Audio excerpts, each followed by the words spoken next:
Good morning student. मैं Neetu Sharma SDCM महाविद्यालय की तरफ से आपका स्वागत कर रही हूँ। आज हम पढ़ने जा रहे हैं BSc थर्ड ईयर में बॉटनी में आपका जो टॉपिक रहेगा वाटर एब्जॉर्प्शन के बारे में हम आज बात करेंगे। आज हम जानेंगे कि वाटर एब्जॉर्प्शन मतलब जल अवशोषण क्या होता है। ठीक है, तो इसमें हम सबसे पहले तो इसकी डेफिनेशन पढ़ेंगे, इसकी परिभाषा क्या है वाटर एब्जॉर्प्शन की। उसके बाद आज हम इसके टाइप्स के बारे में पढ़ेंगे कि जो जल अवशोषण है वो कितनी विधियों के द्वारा, कितनी टाइप द्वारा जो जल अवशोषण है वो प्लांट्स द्वारा किया जाता है। तो सबसे पहले जो इसकी डेफिनेशन है मतलब वाटर एब्जॉर्प्शन होता क्या है, तो जो है जल जीवों का एक महत्वपूर्ण एवं आवश्यक संरचनात्मक घटक है। ये हम सब जानते हैं, आप और मैं सारे लोग जानते हैं कि जो जल है वो जीवों का, पेड़ पौधों का क्या है, एक आवश्यक संरचनात्मक घटक है। ठीक है, स्थलीय पादप जल का अवशोषण जड़ द्वारा भूमि से करते हैं। जो स्थलीय पादप मतलब स्थल पर रहने वाले, भूमि में रहने वाले जो प्लांट्स हैं, पादप हैं, वो क्या करते हैं, जल का अवशोषण किस प्रकार करते हैं, अपनी जड़ों के द्वारा वो जल का अवशोषण करते हैं। और यह जल का अवशोषण वह अपनी विभिन्न क्रियाओं के द्वारा पौधों के विभिन्न भागों में पहुंचाया जाता है। जैसे जड़ ने तो जल का अवशोषण पृथ्वी से कर लिया, मिट्टी से कर लिया, लेकिन इसको पहुंचाने का कार्य भी प्लांट्स में ही कई ऐसे भाग रहते हैं, जैसे जाइलम के द्वारा जल का क्या होता है, परिवहन होता है, जल एक स्थान से दूसरे स्थान तक पहुंचाया जाता है।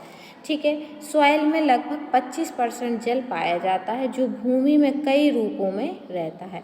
और जो सॉइल होती है, हमारी मिट्टी होती है, उसमें लगभग 25% जो है जल पाया जाता है और ये जो मिट्टी में कई रूपों में रहता है। ठीक है, उन्हीं रूपों की बात हम आज करने जा रहे हैं कि जो वाटर रहता है वो भूमि में या सॉइल में कितने प्रकार से रहता है। जैसे कि फर्स्ट आपका है रनवे वाटर का क्या मतलब हुआ, इसके नाम से ही आपको स्पष्ट हो रहा होगा कि रनवे वाटर का मतलब है वर्षा का वह जल जो सॉइल के ऊपर बहता है। ठीक है, वर्षा का वह जल जो सॉइल की मतलब मिट्टी के ऊपर बहता रहता है। रनवे मतलब बहना, बहता रहता है, रनवे वाटर कहलाता है। आपका कौन सा जल कहलाता है, वो रनवे वाटर कहलाता है, जो पौधों के लिए अनुपयोगी है। अनुपयोगी क्यों है, क्योंकि ये क्या हो रहा है, धरती के सॉइल के ऊपर बह रहा है और सॉइल के नीचे क्या रहती हैं, जड़ें, तो क्या वो ऊपर के जल को एब्जॉर्ब कर सकती है, नहीं कर सकती। इसलिए ये वाटर जो है वो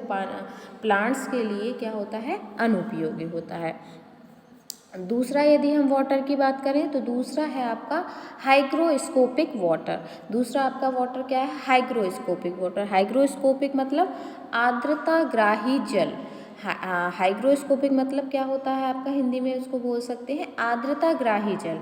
तो आर्द्रताग्राही जल क्या होता है, वह जल जो भूमि में उपस्थित सड़े गले कार्बनिक पदार्थों के चारों ओर पाया जाता है।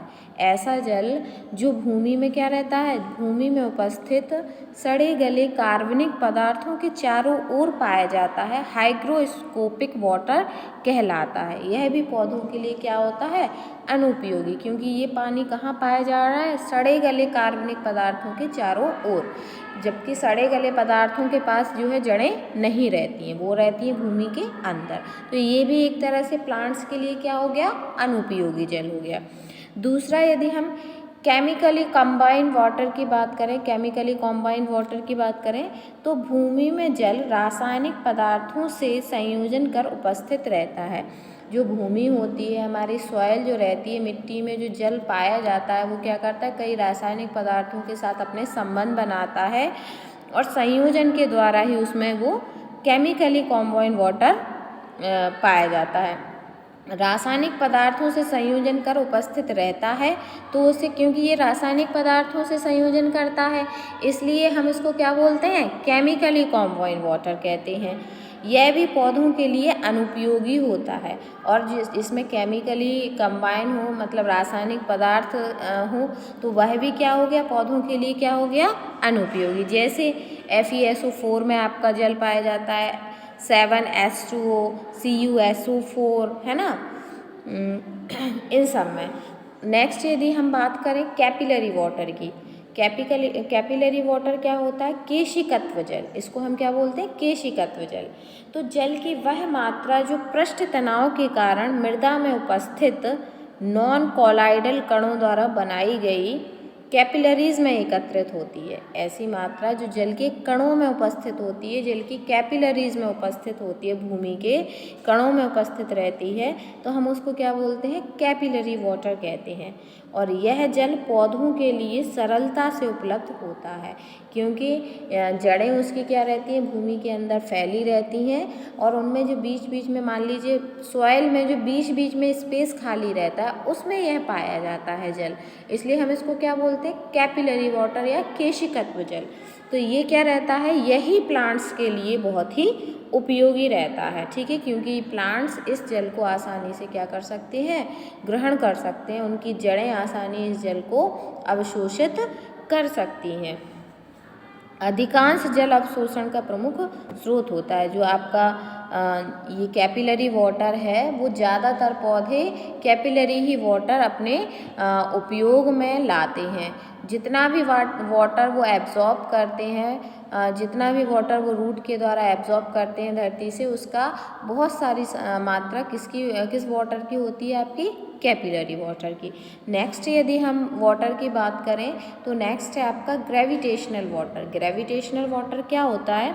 तो वर्षा का वह जल जो अंतःस्रावण के द्वारा गुरुत्वाकर्षण शक्ति के प्रभाव के कारण भूमि की गहराई में चला जाता है, ठीक है। आपने देखा होगा कि हम जब कुआं खोदते हैं या फिर कोई हम बावड़ी खोदते हैं या कोई हम तो उसमें क्या रहता है कि बहुत अंदर हमें खोदना पड़ता है, तभी हमें वाटर प्राप्त होता है, तभी हमें जल प्राप्त होता है। उसी जल को हम क्या बोलते हैं? ग्रेविटेशनल वाटर, ठीक है। इसी जल को हम क्या बोलते हैं? ग्रेविटेशनल वाटर या रिश्ता हुआ जल, है ना। तो उसके लिए हमें क्या करना पड़ता है? बहुत नीचे जाना पड़ता है, लेकिन इतने दूर तक तो प्रत्येक प्लांट्स की जड़ें वहाँ तक नहीं पहुँच सकती। क्या प्रत्येक प्लांट्स की जड़ें वहाँ तक पहुँच सकती हैं जहाँ तक हम कुआं खोदते हैं या कोई भी चीज़ ऐसी खोदते हैं जिससे हमें वाटर मिल जाए? तो नहीं। ये वाटर भी क्या होता है आपका? पेड़ पौधों के लिए अनुपयोगी होता है, क्योंकि इसका जल स्तर जो है बहुत नीचे रहता है। इस स्तर तक पौधे की जड़ें तो पहुंच नहीं पाती, इसलिए इस जल को भी जड़ें अवशोषित नहीं कर पाती हैं, और ये जल भी एक तरह से क्या हो जाता है? प्लांट्स के लिए अनुपयोगी हो जाता है।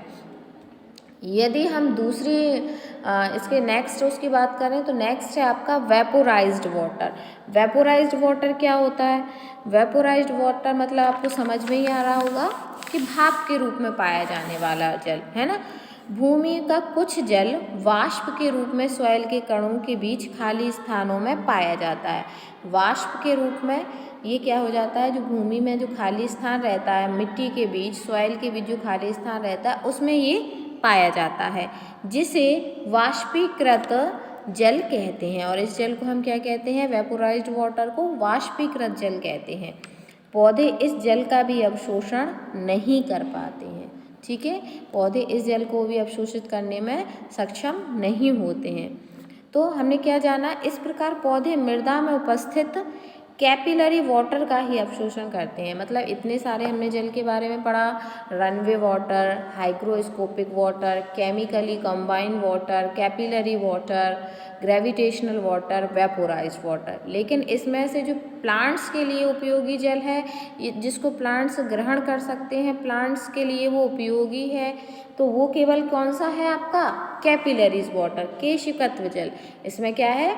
जो मिट्टी के बीच बीच में जो खाली स्थान रहता है, उसमें यह जल पाया जाता है, जो कि प्लांट्स की रूट के द्वारा अवशोषित कर लिया जाता है, ठीक है। और रूट से फिर अन्य इसके जो रूट के बाद जो जाइलम होता है, वो जल का सारे उसमें प्लांट्स में विसरण उसको भेज देता है।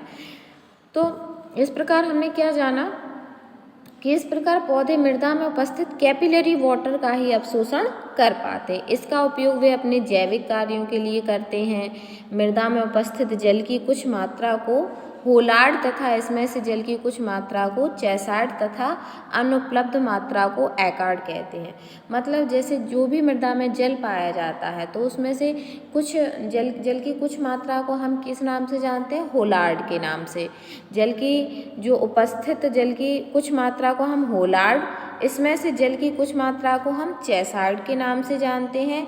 और ऐसा जल जो अनुपलब्ध हो, अनुपलब्ध मात्रा को हम किसके नाम से जानते हैं? एकार्ड के नाम से जानते हैं। ये कई बार आपसे पूछा जाता है, मान लीजिए आपके उसमें आता है ऑब्जेक्टिव टाइप क्वेश्चन में कि मृदा में उपस्थित जल को कितने भागों में डिवाइड किया गया है, तो 3 भागों में, होलार्ड, एकार्ड एंड चैसार्ड में डिवाइड किया गया है।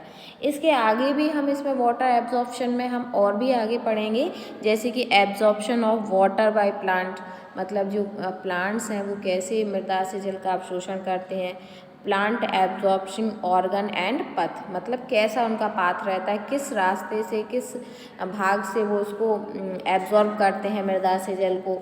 मैकेनिज्म ऑफ वाटर एब्जॉर्प्शन में हम पढ़ेंगे, मैकेनिज्म ऑफ वाटर एब्जॉर्प्शन में हम क्या पढ़ेंगे? Active absorption of water and passive absorption of water, ये बहुत आपका इम्पॉर्टेंट है, ठीक है। इसके बाद हम ऑस्मैटिक थ्योरी ऑफ एब्जॉर्प्शन पढ़ेंगे और नॉन ऑस्मैटिक थ्योरी भी इसकी पढ़ेंगे। इसके बाद हम इसके जो आपके एक्टिव पैसिव के बारे में जो आपके एविडेंस मिले या जो भी उनमें कमियां रहीं उनके बारे में जानेंगे। ये टॉपिक आपका काफ़ी बड़ा है। जब आप एक्टिव और पैसिव दोनों वाटर एब्जॉर्प्शन पढ़ लेंगे तो उसमें आता है आपका इनमें डिफरेंस भी कई बार आपसे पूछा जाता है पेपर में कि इनमें क्या क्या डिफरेंस होते हैं, तो उनके बारे में भी हम नेक्स्ट क्लास में चर्चा करेंगे, ठीक है। तो आज की क्लास के लिए हमने इतना ही पढ़ा। आज की क्लास में हमने क्या पढ़ा? वाटर एब्जॉर्प्शन, जल अवशोषण। जल अवशोषण क्या होता है? जल अवशोषण मृदा में उपस्थित जल को पेड़ पौधों द्वारा अवशोषित करना ही हम जल अवशोषण कहते हैं। टाइप्स में पढ़ा हमने runway water, hygroscopic water, chemically combined water, capillary water, gravitational water and vaporised water. लेकिन इनमें सबसे इम्पॉर्टेंट वाटर क्या था? कैपिलरी वाटर, क्योंकि यही एक ऐसा वाटर है, यही एक ऐसा जल है जो प्लांट्स द्वारा अवशोषित किया जाता है, ठीक है। आज की क्लास में इतना ही हम पढ़ेंगे। और जब भी आप क्लास पढ़ें तब अपनी, मैं हमेशा ही बोलती हूँ, तब अपना आप पेन कॉपी लेके बैठें, ताकि जो भी मैं आपको बोल रही हूँ या जो भी मैं पॉइंट आउट आपको करवा रही हूँ, पॉइंट बोलती हूँ, समझाती हूँ, तो उनको आप नोट डाउन करते जाएं, ताकि आपका जो सिलेबस है वो भी आपको समझ जाए कि हमारा कितना सिलेबस कंप्लीट हो चुका है, ऑलमोस्ट कितना अभी और करना है। दूसरा, आपको उस जब आपके एग्ज़ाम होंगे, परीक्षा होगी, तब आपको वो चीज़ बहुत काम आएगी, ठीक है। तो अपना पेन कॉपी लेके ज़रूर आप लोग बैठा करें क्लास में। आज के लिए हम इतना ही पढ़ेंगे। नेक्स्ट क्लास में आगे की हम टॉपिक के बारे में बात करेंगे। वाटर एब्जॉर्प्शन का ही हम अगला जो रहेगा वो लेंगे उसमें, ठीक है। Thank you.